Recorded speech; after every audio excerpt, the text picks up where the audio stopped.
Weight loss is one of the most popular topics in terms of nutrition, an incredibly large industry around the world, and it's also one of the most common questions that I get asked about. What can I do to help me to get to a healthy weight? To give you some good news, there's a lot of tools that we can use. So let's get into it.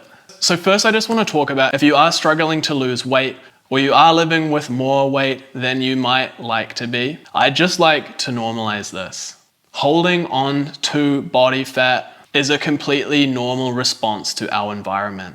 The reason that humans are so successful and have survived and thrived for millennia is because of our ability to store energy for later. When there were periods of abundance of calories, we were able to hold on to them, and that allowed us to survive. So we have this bias built in from evolution to consume higher calorie foods. It's not that something's wrong with you, something's incredibly right with you. This is exactly what allowed our ancestors to survive. It's just that now we find ourselves in this rather unnatural environment where we have an insane amount of access to high calorie processed foods. But it's not something to be ashamed about. Your body's working exactly as it should. And so we need to use some tools if we're struggling, because we're kind of working against evolution here in a way.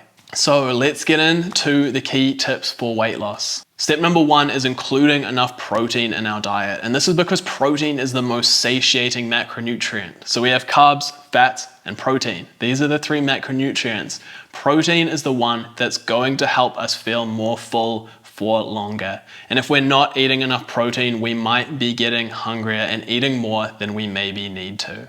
Tying this into tip number two is a plant slant. So focusing on including more whole plant foods. These have fiber and water, which help to fill us up more without giving any extra calories. Essentially, you might even be able to eat more food, but actually take in less calories, making you feel more full.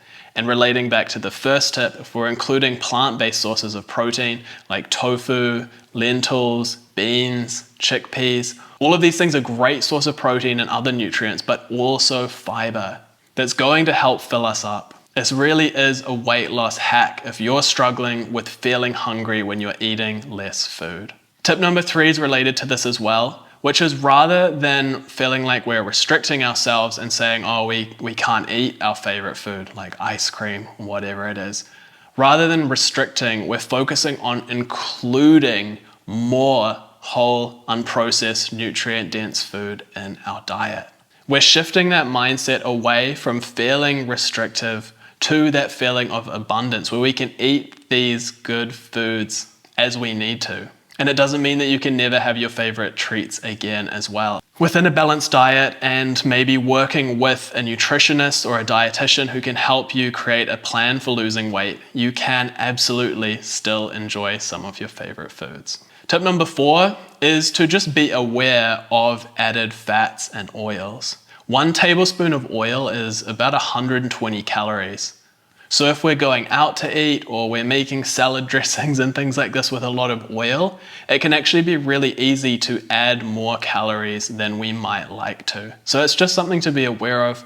Certain fats and oil can be really beneficial for our health, but it's again just finding that moderation and balance with yourself. Point number five is it is true that weight loss is about maintaining a calorie deficit over time.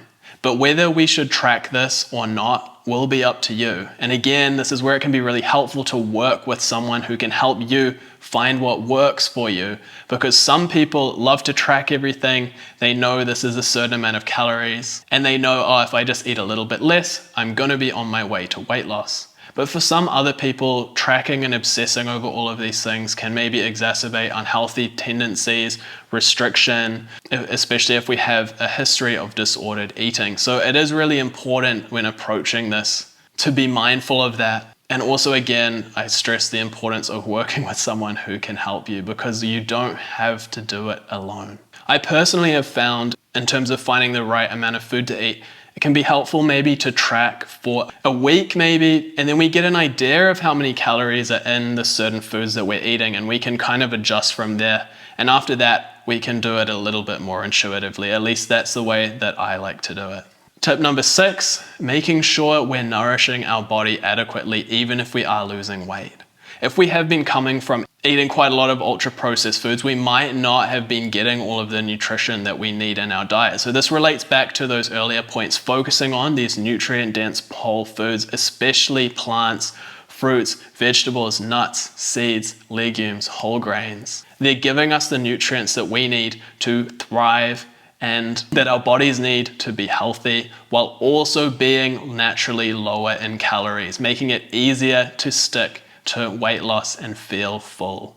Number 7, I think we're up to number 7 now, is about exercise. And it's a bit of a myth that exercise is important for weight loss, because actually we don't burn a huge amount of calories when we're exercising, but exercise has so many other benefits as well. It's really beneficial for our metabolism, for feeling energized, for our mental health, and feeling motivated. This is really what I'd recommend it for. When we're exercising and moving, it really can help our motivation.